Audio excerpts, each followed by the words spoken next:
Bismillahirrahmanirrahim. Continuing on with the story of Yusuf alayhi salam, in Surah Yusuf verse 22, it mentions that Yusuf was granted knowledge and wisdom at maturity. Now, maturity is often taken to be age 40, as is also mentioned in the Quran, Surah 46, Ayat 15. So this implies that Yusuf alayhi salam probably embraced prophethood at age 40. Now, although there are some people who argue that Yusuf became a prophet even while he was working for the Aziz, this seems to be unlikely because as a prophet, his responsibility would be to spread Islam, inform the Egyptians about the teachings of Yaqub alayhi salam and Ibrahim alayhi salam, forbid people from doing evil, encourage good. He would not be working in the minister's home serving food to the Aziz's wives, friends, and following their orders. Therefore, it is likely that Allah mentions Yusuf alayhi salam being granted knowledge at maturity simply to suggest that later on in life he did become a prophet. But then why would this information be important?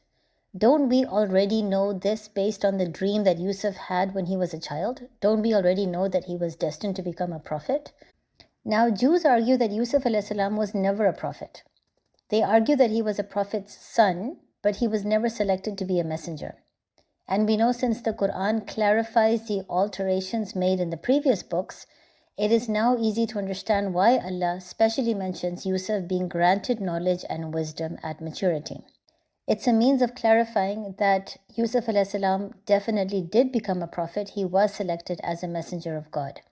And this is also necessary because later on in the story, when Yusuf is wrongly accused and sent to jail, Jews argue that he was humiliated in the town because of the crime he had committed. In contrast, according to the Quran, since we know Yusuf did become a prophet later on, it automatically refutes the possibility that Yusuf committed any crime or that he was humiliated in public. And this is important to understand. Allah protects the honor and respect of all of His prophets even before they become prophets, so that no individual can ever point a finger at their character.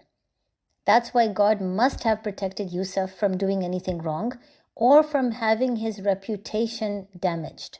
Everyone must have known that Yusuf alayhi salam was innocent.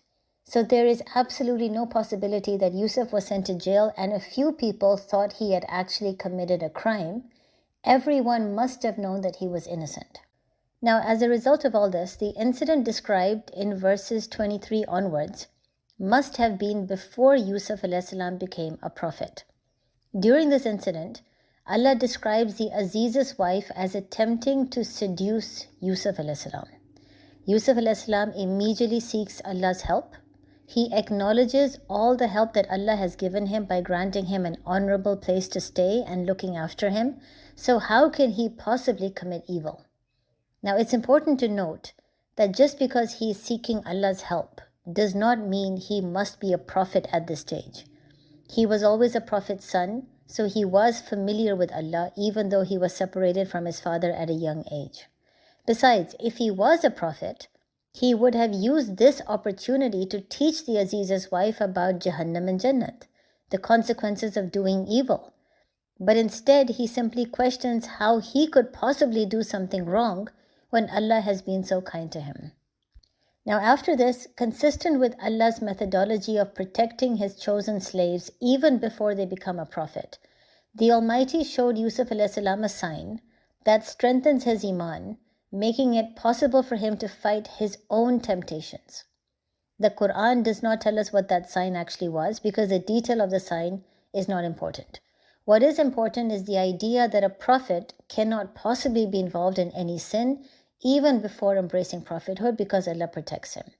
In addition, this also teaches us that when we are tempted by our nafs and we immediately seek Allah's help, Allah does help us.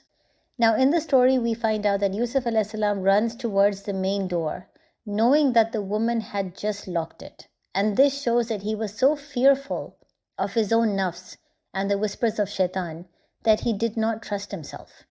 He wanted to just run out of the house and get away from the woman, only to protect himself from doing anything wrong. And this is a beautiful example of how necessary it is to stay far away from haram. This is the reason that friendship is not permitted between males and females. Because whenever there is a friendly relationship, someone might develop the wrong kind of feelings. And at that point, to protect yourself from your nafs and desires is very difficult. So despite being a pious man, even Yousuf was running to get far away instead of standing there and just dealing strongly with the situation. Being a prophet's son, he understood that Satan is always an enemy to man, just like Yaqub alayhi salam had taught him. He understood that Satan is always trying to deceive man and his powers of deception should never be underestimated. So now we see in the story that they both are running towards the door, and as soon as the door is open, they find the Aziz standing there. Now immediately the Aziz's wife throws the entire blame on Yousuf, accusing him of trying to seduce her. She suggests that Yousuf should be severely punished or thrown into jail. Yusuf alayhi salam argues that she is to blame and he's innocent. Now then in the story, Allah tells us that a member from the wife's family was standing nearby and suggested that if Yusuf's shirt is torn from the front, then clearly he is to blame. He was trying to harm the Aziz's wife who wished to free herself, and in that battle his shirt was torn. But if the shirt is torn from the back, then it must be the Aziz's wife who is to blame. She must have been chasing after Yousuf, who was trying to run away from her, and as she grabbed his shirt, it ripped. So naturally, when they saw that Yousuf's shirt was torn from the back, the Aziz knew that his wife was to blame. He requested Yusuf alayhi salam to excuse her while forcing his wife to seek forgiveness for her sin. This clarifies that regardless of the actions of the Aziz's wife, the Aziz appears to be an honorable and fair man. He did not immediately side with his wife, as he knew that Yousuf had been raised in his home, and he was known for being an honest and pious individual.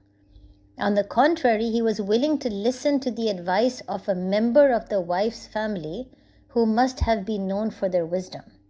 So instead of immediately siding with his wife and accusing Yousuf, he thought for a moment and understood that Yusuf alayhi salam has always been known for his honesty.